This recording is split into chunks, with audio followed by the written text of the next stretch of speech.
Everybody knows if I ask a question कि आप है एक consumer and why you would like to come to the market children. आप एक consumer हैं और आप बाजार में क्यों आना चाहेंगे? No answers.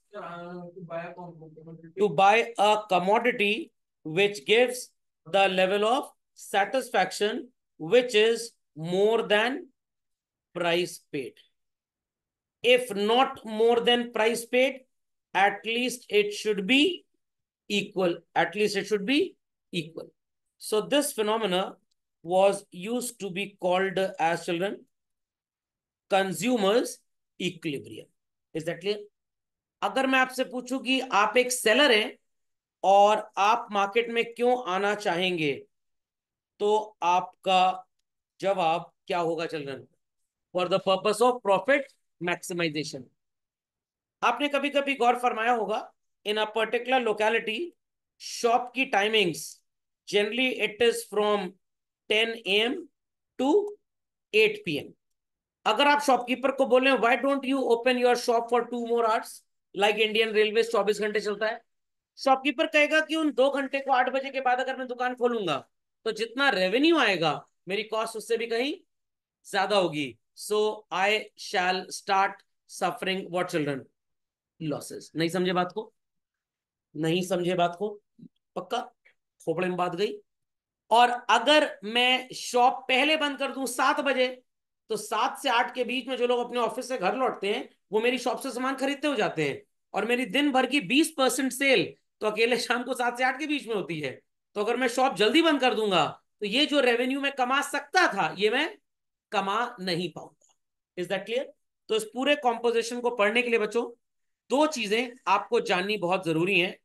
First is known as concept of cost and other is known as children concept of revenue.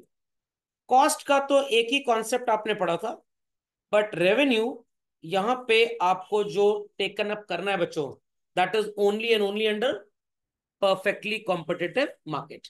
बाकी मार्केट्स में आप इस कॉन्सेप्ट को नहीं पढ़ेंगे। तो कॉस्ट और रेवेन्यू अगर आपको अच्छे से आता है तो you will be able to study very easily what is called as children producers equilibrium. What did I say? Producers equilibrium. तो प्रोड्यूसर इक्विलिब्रियम का मतलब होता है कि एक ऐसा लेवल ऑफ आउटपुट जिससे अगर आप ज्यादा बेचेंगे तो you will start suffering losses, और अगर पहले रुक जाएंगे तो you would stop earning a particular amount of profit from the revenue which you could have earned. तो अगर आप 100 यूनिट पे रुक जाते हैं तो भाई आपका नुकसान इसलिए है, अगली 10 यूनिट भी मार्केट में बिकने को तैयार हैं।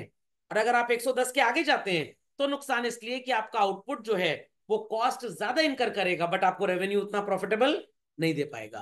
तो एक पॉइंट पे आपको रुकना पड़ेगा। और सर वो पॉइंट कैसे डिटरमिन करेंगे? बस वही चीज इस चैप्टर में आप पढ़ेंगे, the point where cost and revenue has the intersection. तो जहां पे कॉस्ट और रेवेन्यू मिल गए बच्चों, हम बस उसके आगे जाएंगे नहीं, क्योंकि जाने का मतलब कॉस्ट आपकी बढ़ेगी बट रेवेन्यू नहीं बढ़ेगा।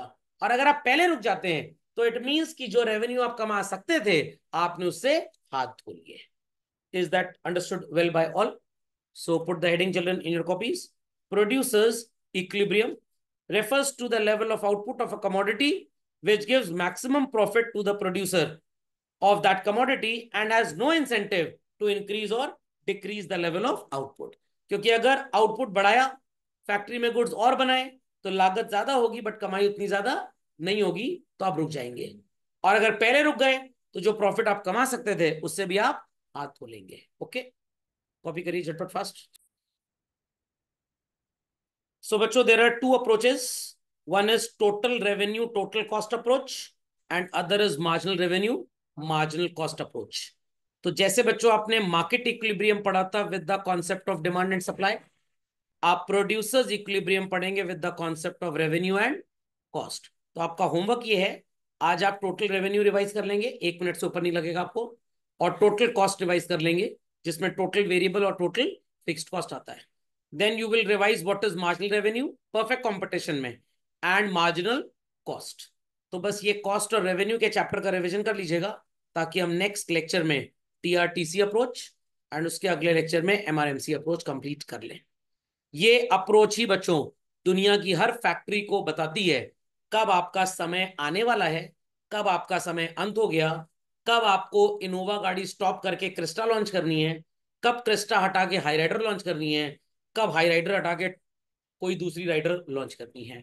तो these two approaches make a businessman understand what should I do next. So this will be studying next itself.